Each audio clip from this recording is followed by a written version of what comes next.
Yar mateys, this be daily FaB gameplay, I be Lupinefiasco, and today you're gonna walk the plank.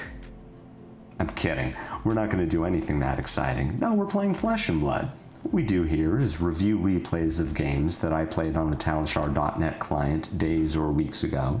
After enough time has passed that I lose my bias and can more objectively judge the quality of my games. I'll talk through turn cycles and give my thoughts on the lines I would take now, compared to the lines I took then at the time of recording. We either learn from my mistakes or reinforce good play patterns with the overall goal of tightening and optimizing our gameplay in the future to take down paper events and walk away with that shiny cardboard. If you haven't already done so, please consider subscribing to my channel. It's the best free way to support me and to make sure that you see every new upload from Daily FaB Gameplay in your video feed. You'll find a FaBery link to the deck list I'm playing here in the video description below. You'll also find a link to my Patreon page. Subscribers can get access to matchup guides for all of my tournament-winning deck lists and weekly bonus content including draft reviews and deck techs. Want to tighten and optimize your gameplay in real life? Use my affiliate link in the video description to buy your very own Codex journal, and be sure to use code LUPINE10, that's LUPINE10, at checkout to receive 10% off your order. Finally, Daily FaB Gameplay is brought to you in part by Hemel from The Bazaar. It's never been more affordable to play in the Flesh and Blood. Players have been buying the cards they need from Hemel for years. I started buying from him in 2023 and have never found a better deal. The Bazaar's prices are the lowest for singles, full sets, and class sets, including new releases. High Seas singles and more are available now and ship both domestically and internationally. Message Hemel on Blue Sky, Discord, email, or Twitter to see what he can do for you. Now, let's get into it.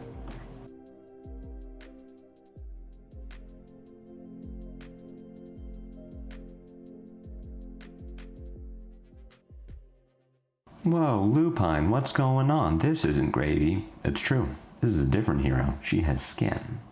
I played in the Golden Gate Battlegrounds this last Saturday. A really cool event. Something that NorCal is trying to set up to rival AGE down south. And we had a really good turnout, 60 people over in Dublin, California. I brought Gravy. My plan was to use the tournament as sort of a litmus test to determine if I wanted to bring Gravy to Singapore. And really the short answer is no, I do not.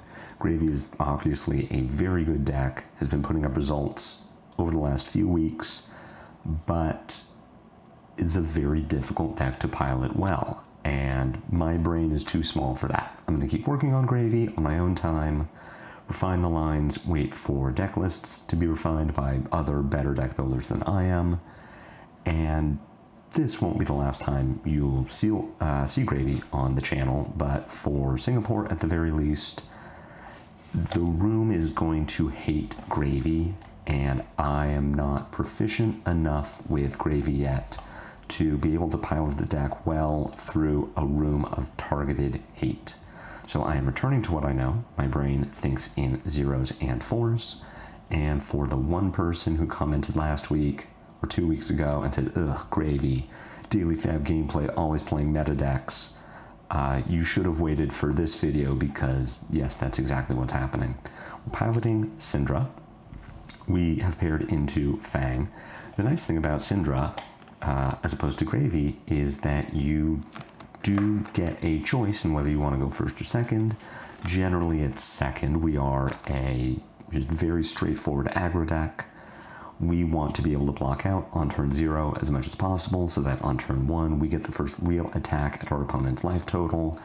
Fang is a little bit better for that because if you can put enough damage, enough block in front of the first dagger, Fang might just not continue the attack. You can certainly get got. Pledge Fealty is a really nice way for Fang to kind of bait you into overblocking the first dagger and then punish you by coming in big with the second dagger. Tooth of the Dragon is the same sort of thing. Proclaim Vengeance I don't know that every Fang is on that particular piece of tech, but it works the same way. That said, I'm basically putting 2 cards in front of any first dagger and just letting Fang punish me for it, rather than trying to overthink and determine what the rest of Fang's sequencing looks like. The biggest change between now and the last time I played Cindra on the channel is that this isn't the first Fang I've seen playing Kabuto of Imperial Fang against me. It's a 2-block. It says that when it defends, I can't attack with weapons for the rest of the turn. This does have the potential to get us. We are playing 2 copies of Spreading Flames and 1 copy of Wrath of Retribution in this first place Canadian Nationals deck. So we do need to try to bait out Kabuto at some point, or just say, F it, we're going to play through it, and I just don't get to dagger that turn if Fang puts me on it. But if we could bait it out with a Spreading Flames to create space for Wrath of Retribution, that's exactly what I want to do. We won the die roll, we get to go second. Let's see how Fang is going to make us block. The 2 cards in my hand that I want most are Ignite and Hot on Their Heels. Ignite sets us up for a bigger combat chain so that we can threaten more Mask of Momentum triggers. Getting to go Ignite into Dagger, spending no resources to pitch into the Dagger with the potential to get a resource from Blood Splattered Vest. Hot on Their Heels sets up the Mark. I do want to be making Fealty at some point in this game. Oath of Loyalty, obviously a very good card. 0/4 Go Again is insane, but this deck is playing Snatch and Ancestral Empowerment and Throw Dagger, and without any fealties, there's a really good chance that I just don't get to effectively play out my hand next turn. So I want to block this with Oath of Loyalty and Rising Resentment. The most important card that I keep is Ignite.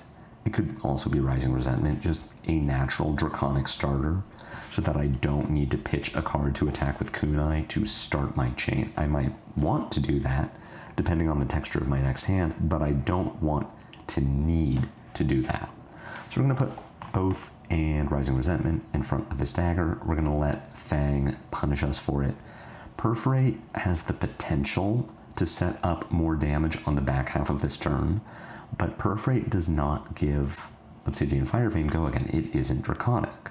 So far, Fang has not showed me that he can keep going, that he can punish me for over-blocking the Firevane, and the second Perforate doesn't do it either. Apparently, within the top 6 cards of Fang's deck, he just didn't find a Draconic reaction, or at least not one that he wanted to play. So the turn just comes back to us. We have kind of an awkward hand here, depending on what Fang chooses to block. Fang is sitting on the Valiant Dynamo, so we aren't guaranteed to hit with one of these Kunai, which I need to do. I need a resource from Blood Splattered Vest, because we don't have a second Draconic starter in this hand. Say we had kept that Rising Resentment instead of Hot on Their Heels. I would get to do something like Rising Resentment, flick a dagger, make a resource, attack with a dagger, that gets the Dynamo block, Ignite, Breaking Point, or something like that. I would get to use Ignite to discount the Breaking Point, whereas now I need Ignite to start my chain. I don't want to pitch Lava Burst or Hot on Their Heels to send that first dagger. So I'm looking at Ignite Dagger, probably Hot on Their Heels as the follow-up. The question is, do we get to trigger Mask this turn? And I think the answer is no. I think my sequence here is going to be Ignite Dagger. Assume the dagger gets blocked by Valiant Dynamo. I will flick my second dagger to hit Fang, keep that chain link active, so that Hot on Their Heels has a chance to threaten Mask of Momentum. Because Fang will have used his Valiant Dynamo to block the Kunai, he'll have to give me at least 1 card from hand to stop the Hot on Their Heels from triggering. And then with the resource that I've used from Blood Splattered Vest, I get to throw a Breaking Point, which will be active. Fang will have given us Dynamo and possibly 1 3-block from hand, and he'll have to give us a second 3-block from hand plus armor to stop the Breaking Point effect, and we just arsenal Lava Burst. I'm not at a point in the game when I'm looking at breaking Dragonscaler Flight Path to give Breaking Point Go Again to send Lava Burst, because it doesn't threaten anything, it's just damage. And I'm pretty confident that Fang does not have if not Arsenal Disruption, consistent Arsenal Disruption. He could be on Breaking Point. Some Fangs are experimenting with that, but I really doubt he's on something like Command and Conquer. So I'm pretty okay to Arsenal this game. I don't have to really go out of my way to not Arsenal. Let's see how I choose to sequence this. Pausing here just to struggle with the fact that I cannot ignite Breaking Point. Much as I want to, there just isn't a good sequence that both threatens Mask of Momentum and lets me ignite Breaking Point. So we're making the call of threatening Mask of Momentum, getting some awkward blocks out of Fang, and then forcing him to deal with this Breaking Point. So we get a Blade Flurry from a Hot on Their Heels. Fang is going to have to give us another 3 block to stop the Breaking Point. Save Your Bloodshed is a pretty good one. Of course, we remember to pick up our dagger, and then we Arsenal Lava Burst. Sort of an interesting hand here. Let's talk about sequencing before we think about blocking this Oath of Loyalty. We have a Lava Burst in Arsenal, so we can do a number of things here, depending on how much we want to threaten Mask of Momentum. The very simple line for this turn is to send Fire Tenant Strike first into Ronin Renegade, into Ravenous Rabble, 3/4/4.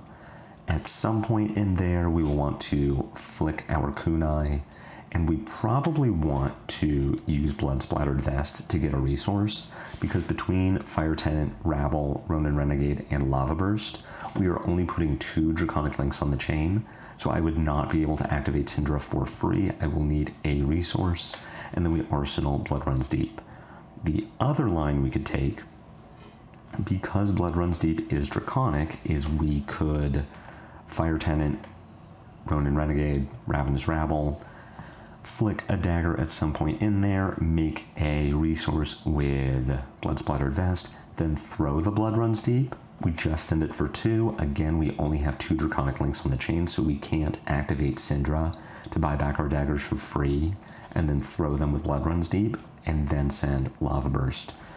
For what reason would we want to do that? Well, let's say that we do Fire Tenant into Ronin Renegade, and the Ronin Renegade gets blocked. We then get to Ravenous Rabble, flick the knife. That doesn't really make sense. The only way that that line makes sense for us to throw Blood Runs Deep is if we send Fire Tenant and that gets blocked. Then our chain link is Ronin Renegade, Ravenous Rabble, Blood Runs Deep, getting to threaten Mask of Momentum for the first time, but having had the first link be blocked.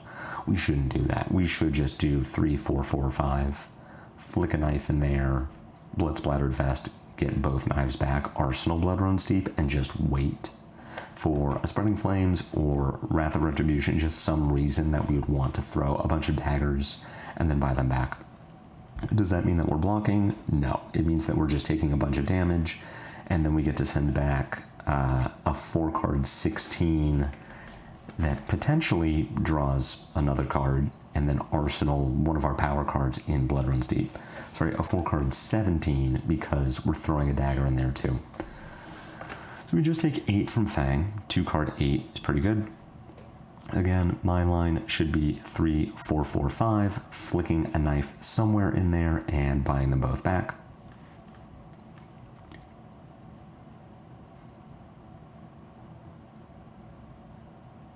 So far, we haven't gotten any blocks from Fang, which makes sense because he didn't reset his Dynamo last turn, so it's a little harder for him to block out.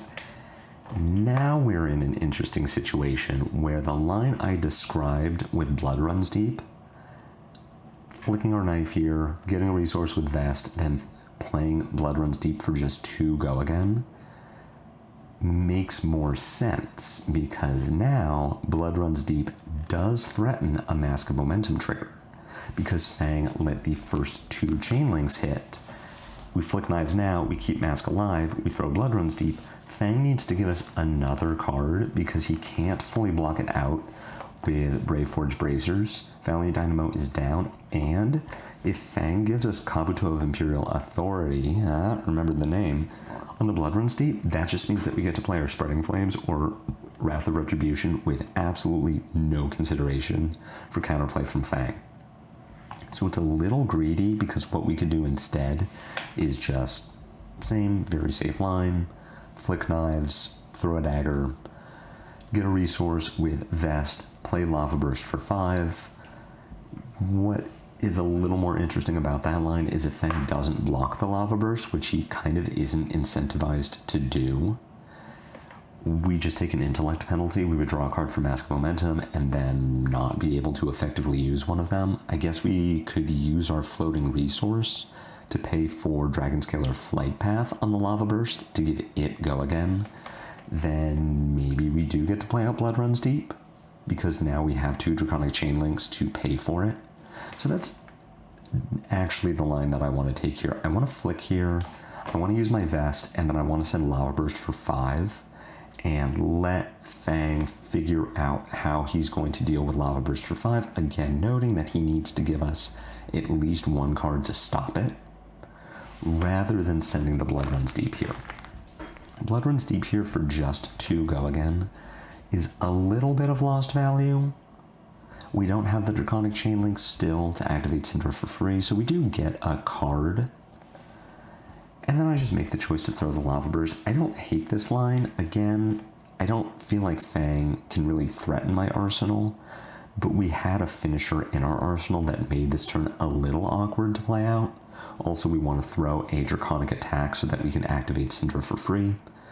But it just frees up our next 4-card hand if we draw into another Breaking Point, or maybe one of our Art of Dragons, that we don't have to worry about having 2 attacks without go again and decide if we are losing value by blocking, or if we're having to break Dragonscaler Flight Path just to unclunk our hand. So I think throwing the Lava Burst here is fine. We do a little damage check on Fang, let him decide if he wants to preserve some life, or if he wants to give us cards. Now we have a very awkward little hand set up. Notably, the Lava Burst really would not have helped here. We're going to have to pitch a red in order to send a kunai, and what we are looking for here is the fact that Fang does not have Valiant Dynamo up. So he has a real value proposition in just blocking the first kunai. He might see that we pitch a red, attack with the kunai, and that's his incentive to give us armor and say clearly Cindra is starved for resources, but he can't know what our hand looks like as far as, do we have a bunch of 0 costs besides the red that we pitched, or do we really need that resource? So we can go ahead and probably look at pitching Spreading Flames here in order to send the kunai, and maybe the fact that we're pitching a 1 cost incentivizes Fang not to block the kunai, just thinking that, well, we pitched the 1 cost because we can't pay for it, but we can pay for the rest of our hand. Alternatively, we could pitch Cut Through, being the least useful card in our hand if a dagger doesn't hit. We could pitch Art of Dragon Blood, though I do want to save that, considering that we have a Demonstrate Devotion to make fealty. Really what I want from this hand, if everything goes well, is I want to hit with a kunai, use the other counter on my Blood Splattered Vest to make a resource so that I can attack with Demonstrate Devotion, then send Cut Through as well, and actually look to arsenal this Art of Dragon Blood because I will have a fealty to turn it on next turn. So that means that I am pitching Spreading Flames, sending kunai. I am not looking to flick this turn. Well, I'm looking to flick this dagger, but if this dagger gets blocked, I'm not flicking the other one because I don't have resources to buy back. I will not have the Draconic Links to buy back both daggers.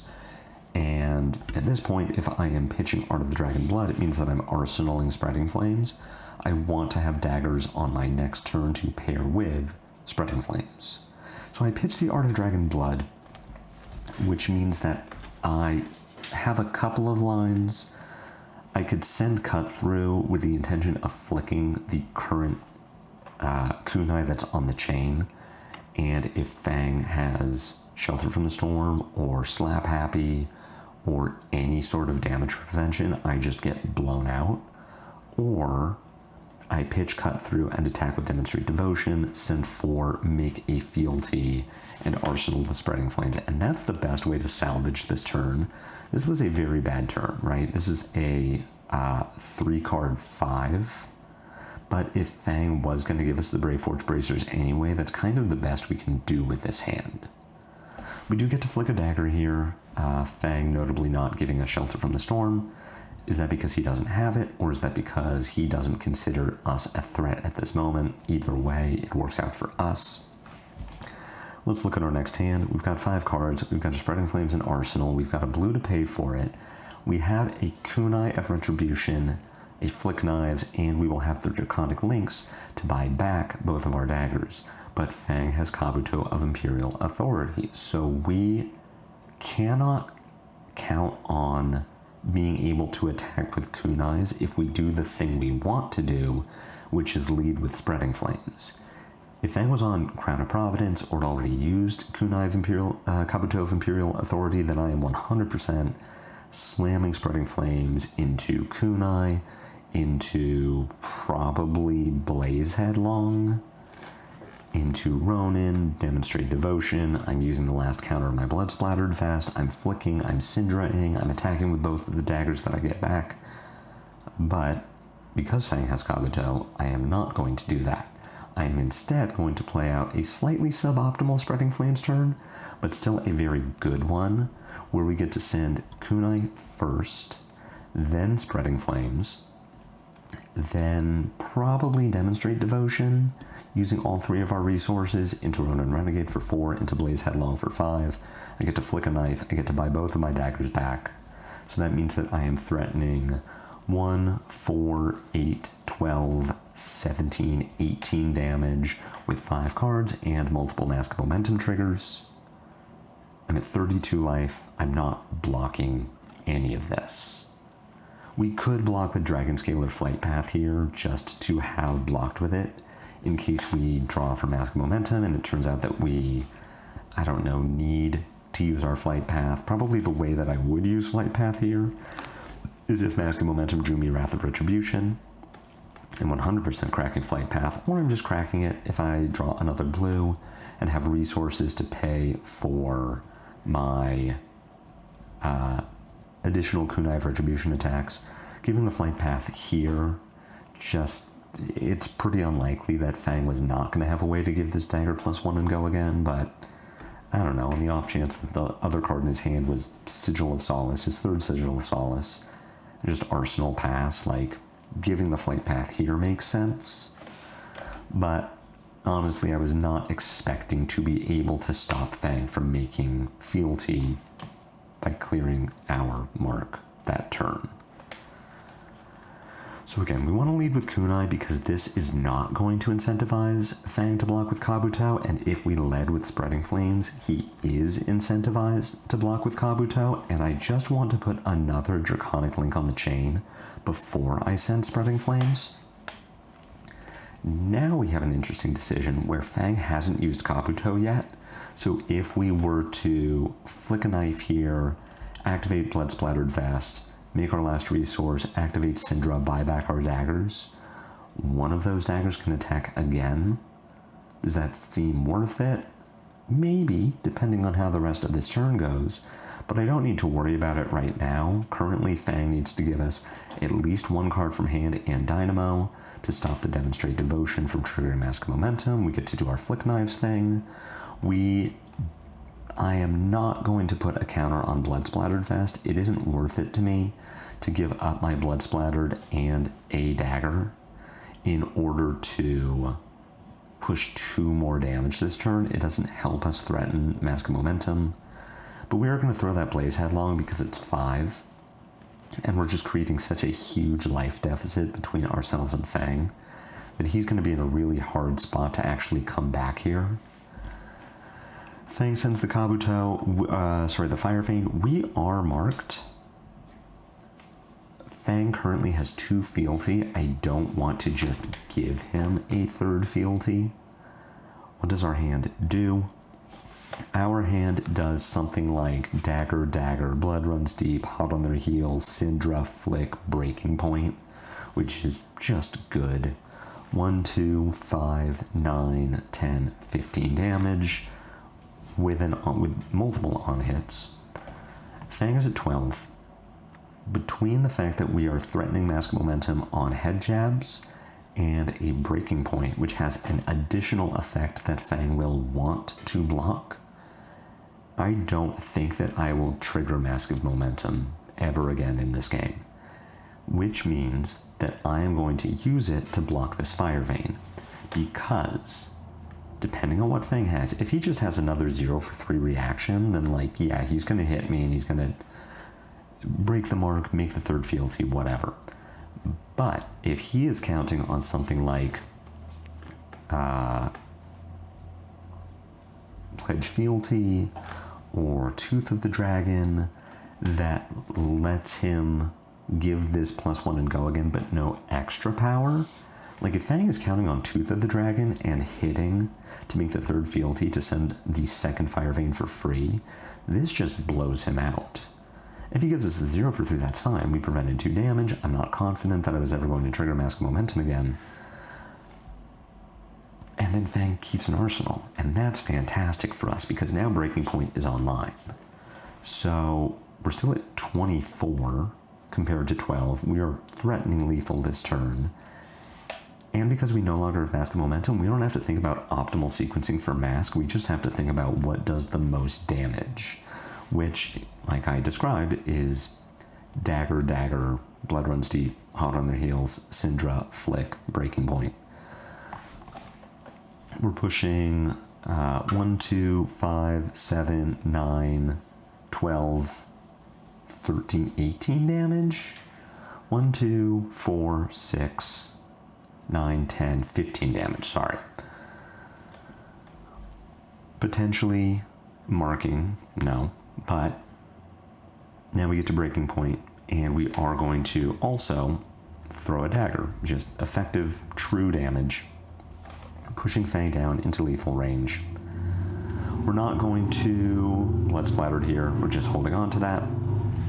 And the hand that we draw into is pretty nice. Because we have fealties now, we do get to play Art of the Dragon Blood for free. It has Go Again, and is going to discount our Hunt the Hunter, because we are just doing Art of Dragon Blood into Display Loyalty, into Cut Through, into Hunt the Hunter. Hunt is our third Draconic attack. Third Draconic card played since Art of the Dragon Blood was played, which means that the discount extends to it. We are going to flick on the Art of the Dragon Blood just to make sure that we know what our turn looks like. We don't want to get too far into our turn, rely on Cut Through having Go Again, and then it turns out that Fang had more damage prevention to prevent our flick. If the Cut Through does not have Go Again, we would just Arsenal it. But again, we're not blocking here. We're up 16 points. Fang cannot kill us with what is available on board, so we're just taking damage. Scar Tissue here, going to put us down to 16. Do we want to block this Fire Vein? We could put our Blood Splattered Vest in front of it because we aren't going to use it on our turn. We are already getting a free Hunt the Hunter because of Art of Dragon Blood. We're pushing 4, 7, 8, 12, 17 damage. Fang is going to have to give us at least 2 cards and armor to not be dead. Very likely 3 cards to not be dead. The only reason that I would want to block this is if Fang didn't already have 3 fealty, but because he does, and all of his daggers are free anyway, I actually want to clear my mark so that I don't get punished by Savor Bloodshed. If Fang draws into Savor and then gets to send dagger for 5, I do have to at least care about it a little bit, but if we aren't marked, then it's just 5 damage, and that's totally fine. So we're going to flick here. Fang does not have the damage prevention. We know that our Cut Through is now free, and has an extra point of power and Go Again. And we know that Hunt the Hunter is discounted because of Art of Dragon Blood. Fang gives us the good game and just packs it in. So we had very good turn cycles this entire game. We did have that one 3-card 6 on turn 4, which is why our average value per turn is so low. But because the rest of our damage is also insane, we just got to present constant pressure, keep Fang on the back foot, and ultimately run away with the game. And that is the power of Cindra. She is just very straightforward aggro. That's why I feel comfortable bringing Cindra to Pro Tour Singapore with so few reps, because a lot of her turns are a sequencing puzzle. But for the most part, you don't have to think about blocks. You are going to be the aggressor, so you don't have to really worry too much about what your opponent is doing. And that just really vibes well with me, and you know that I'm an aggro player first, so I gotta say it's good to be back. I hope you enjoyed this game. I hope you learned something. If so, be sure to head jab that like button. My comments are always open for any questions or feedback. If you haven't already done so, please consider a YouTube subscription. It's free and helps me out a lot. I have a Blue Sky, a Discord, and a Patreon, links to which are in the video description below. I will be back with more daily FaB gameplay, and until then, take care.